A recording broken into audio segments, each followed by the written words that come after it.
Chapters 7 and 8. As the years passed, we gradually got accustomed to life in the city. The bookstore I had renovated and put back into business was doing fairly well. I hired a general manager who also did the finances, and a middle-aged lady to manage the counter. I also made a lot of friends in the city, mostly housewives I met in the marketplace. From them, I heard all kinds of gossip, ranging from the recent fashion trends to the squabbles of the inner palace. It was refreshing to speak to people who were uninhibited. In heaven, I was used to people refraining from speaking their minds for fear of the consequences, and I was glad the mortals didn't know I was a deity. It was also thanks to these friends of mine that I easily blended into this mortal life. When they asked me if Jin was my child, I had refuted them solemnly. I said, with my voice dripping with all the sadness I could feel in the world, my best friend had a child out of wedlock and could not raise him well. She entrusted him to me for safekeeping until she returns, but I have never heard from her since. I sobbed crocodile tears against my handkerchief, and the mothers took their turns soothing and calming me. They never asked about his background again, and I started dancing in my heart in relief. I was cutting up apples for Jin to eat when I accidentally sliced the side of my finger, causing a thin thread of blood to ooze from the laceration. It was unprecedented, as I thought of myself as a culinary expert, but my eyes had been occupied by Siren, who had suspiciously crept closer to the fish pond with hungry eyes. I had instructed him to change his form to be inconspicuous in the city, and he turned himself into a white cat. I didn't doubt that his form affected his appetite as well. Ju. Potato Jin was 2 years old, and when he saw my bleeding hand, his eyes started turning red. In an instant, big droplets of water rolled down his round cheeks. "Why are you crying?" I asked, bewildered. "Ju is hurting." He started bawling. I could actually heal myself with magic if I wanted to, but I didn't want Jin to see something this extraordinary. I didn't want to reveal to him that I was a hidden deity. I wanted to live my life as a normal mortal who did normal mortal things. But of course, that was on the outside. When no one was looking, I would often finish things with magic whenever I got lazy. It seemed I was lazy most of the time. I hastily wiped the blood from my finger, and I hissed at the stinging pain. I wasn't used to feeling pain as a deity, because our sense of pain was diminished, and I reveled at the fact that even this small wound would cause me to tear up. I planned on healing it properly later. "See? Juju isn't hurt anymore," I said as I kneeled beside Jin, who was squatting on the floor. I wiped his tears with my sleeves, but snot was beginning to drip down his nose. I honestly did not want my sleeves to be snot-covered, so I took a towel from the bathing room and wiped his nose with it. "Lemme see," Jin demanded as he earnestly tugged on my left hand. He saw that the shallow wound had left a gash across my index finger, and he furrowed his eyebrows in concern. "Hurting. If you kiss it, it'll disappear," I said teasingly. "But it only happens if it's a good boy who kisses it." "I'm a good boy." He was alarmed. "Hey, Potato, I'm not accusing you of being otherwise." Then, to my surprise, he actually pressed his lips against the edge of my wound. "Not that way." I still felt like teasing him despite my evident shock. "You should close your eyes and wish with all your might for the wound to heal." He pressed his eyes tightly with his brows drawn together in concentration. His lips puckered towards my wound as his chubby fingers gripped my hand. I could almost hear his silent chants, and I stifled my laughter. I didn't want to see him disappointed when he opened his eyes, so I cleared my wound with magic, making it seem like he had been the one to heal me. "You can open your eyes now," I said gently. He opened his eyes slowly, as if fearing that his determination was not enough. In just a split second, as he saw the clean finger, his mouth formed an O in shock, with his eyebrows shooting up towards his hairline. I was so amused by his reaction that I couldn't stop kissing his face in laughter. His chubby hands turned my left hand over and over, not believing his eyes. Then he took my right hand, turning it over and over as well, as if the wound had magically transferred somewhere else. "Didn't you say you were a good boy?" I cupped his potato face in my hands. He nodded vigorously, his cheeks bouncing against my palms.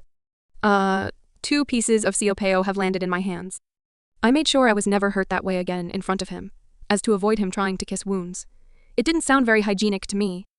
However, for some reason, every time I started cooking, he would sit on his stool beside the kitchen counter and watch me attentively. It was like he was waiting for me to cut myself. I had honed my sewing skills over these few years, and although I had made clothes for Jin and myself, they were not very fashionable. I simply copied the style of the majority of the people in the city, and I have to say, it was very bland. I didn't hold it against them, as the common people did not like spending so much on frivolous things, but I still wanted to make things of aesthetic value. Since the normal cloth used by the people in the city was cotton, I did not want to deviate away from the norm, and have them be apprehensive towards me. Jin and I had already lived in the biggest house in the square, and I didn't want to attract any more unwanted attention by dressing up so gaudily. But as I passed the fabric store one afternoon, I saw a cloth that caught my eye. It wasn't easy for material goods to please me, since I naturally had high standards, if you had heaven as a comparison, but this fabric amazed me. It was rainbow-hued, with the colors changing with every movement one made. I bought it without any hesitation, for a staggering 2 jade coins per meter, and didn't regret it. It was Jin's 4th birthday in 2 weeks. The day I found him was the day I set his birthday to. And I wanted to surprise him by making him pajamas to wear at night. It was tough hiding from him as I sewed, and I had deliberately made Siren play with him for distraction. I had given Jin a ball of yarn and told him that Siren liked following the string around. Inside the house, it was then a usual sight to see Siren hopping from one place to another, as a devious yarn would completely evade his paws. Sometimes the thread appeared above a chair, in the garden, on the tree. Get down from there, this instance, mischievous potato? Or under the table. But Siren didn't seem to mind. On the contrary, I think he was enjoying the chase much more than I expected.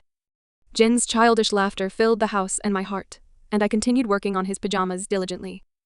On the eve of his birthday, he had been playing so much that he was exhausted. He had fallen asleep right on the floor, with Siren snoozing in the nook of his arm, the white tail twitching back and forth. I found them that way after I wrapped his gift in a box. I didn't have the heart to wake them up, as they both looked so peaceful. So I decided to read one of my newly bought romance novels in the corner until it was midnight. "Shoo," the potato called softly. "Yes?"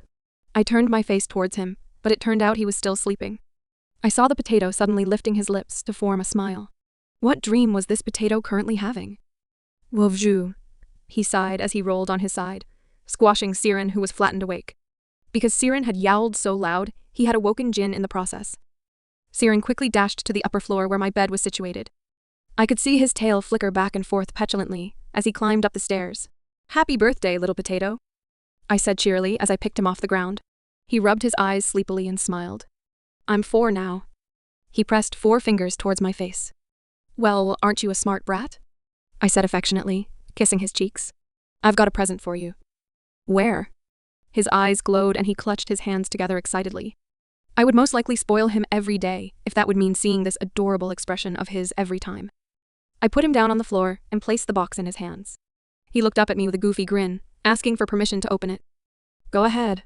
He carefully opened the box, and he reverently pulled out the rainbow cloth. Even in the night, with the lamps offering a dim glow, the vibrant colors of the rainbow was almost palpable to the touch. "Hey, slow down," I chided, as he started stripping his clothes hastily. But when he started touching the pajamas, his movements slowed down. He looked dispirited, afraid that he would accidentally tear it. I chuckled. "Don't worry, the material is from spider silk, so it's definitely not easy to tear."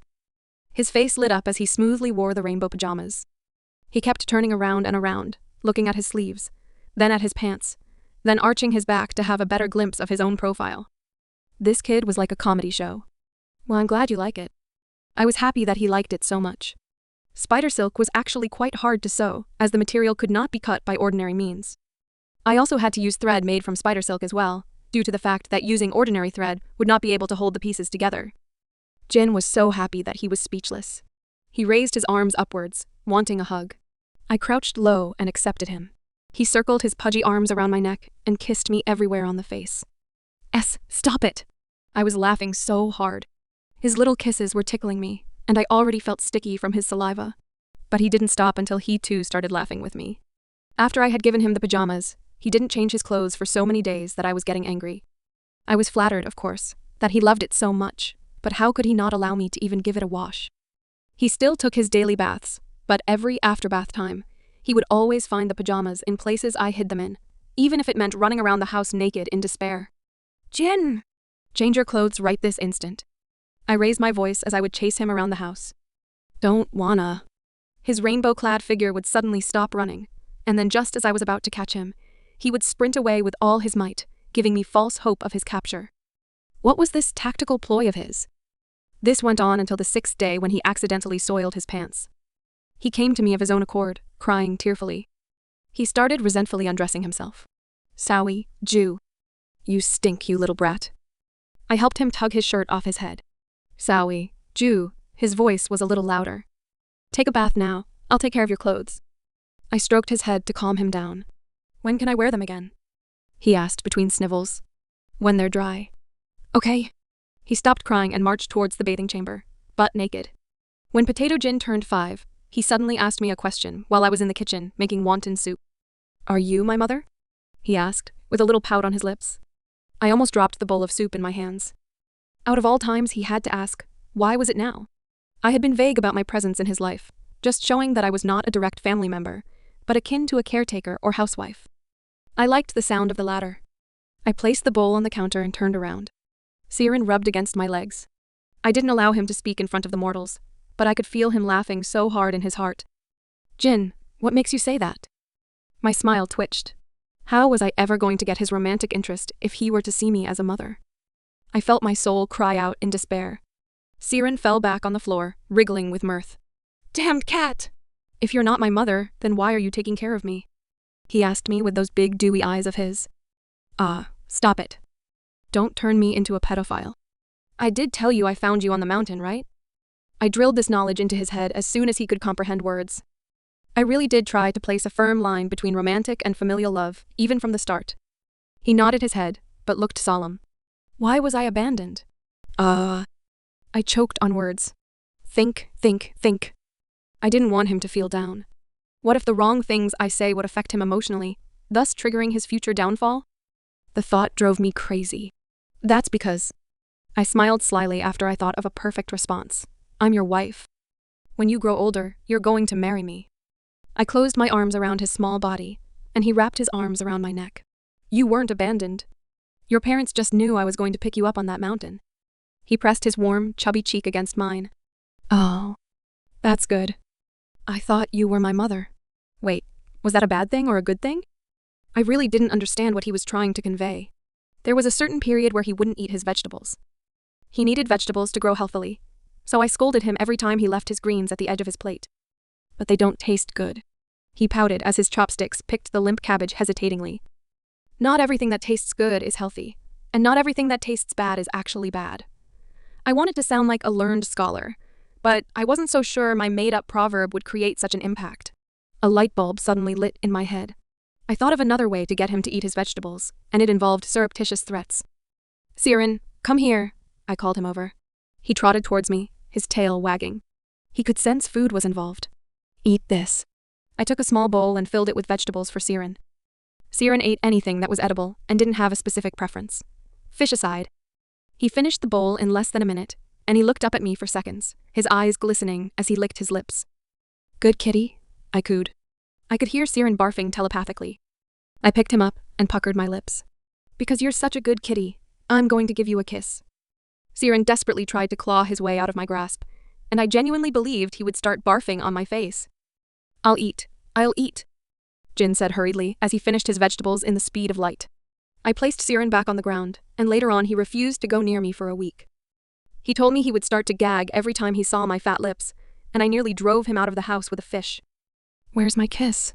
Jin asked, looking at me expectantly. He had finished another bowl of vegetables. I smacked his cheeks with my lips, but he had the gall to look disappointed.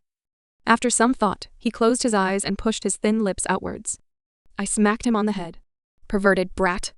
It's too early for that. Ask me that when we're married. Despite Jin's peculiar attitude, I was extremely impressed by his intelligence. When he learned how to read and write, with me being the excellent teacher, he would go over to the bookstore and pick out books to bring home for himself. Sometimes I would read to him at night, and he would listen to me obediently with a disposition that was too mature for his age. When I asked if he wanted to play with the neighbor's kids, he would always decline, saying, Juju will be lonely.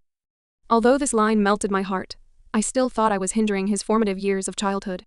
But if he said he didn't want to, I didn't have the right to force him. When he was 7 years old, I told him that it was the right age for him to go to school. Don't worry about me, I'll be fine. I stroked his head lovingly. There are so many things you can learn in school that I can't teach you. This will be better for your future. He suddenly hugged my waist. You won't miss me? I wanted to laugh out loud. Really, this kid? Was he putting his moves on me? Who says I won't? I always do, even if you're just across the room. I laughed, patting him on the head. And I'm curious, have you thought of your future profession? He looked up at me with a pondering look. After a few seconds passed, he suddenly said, Your husband. Huh? I'll become your husband in the future. Didn't this potato have any aspiration at all,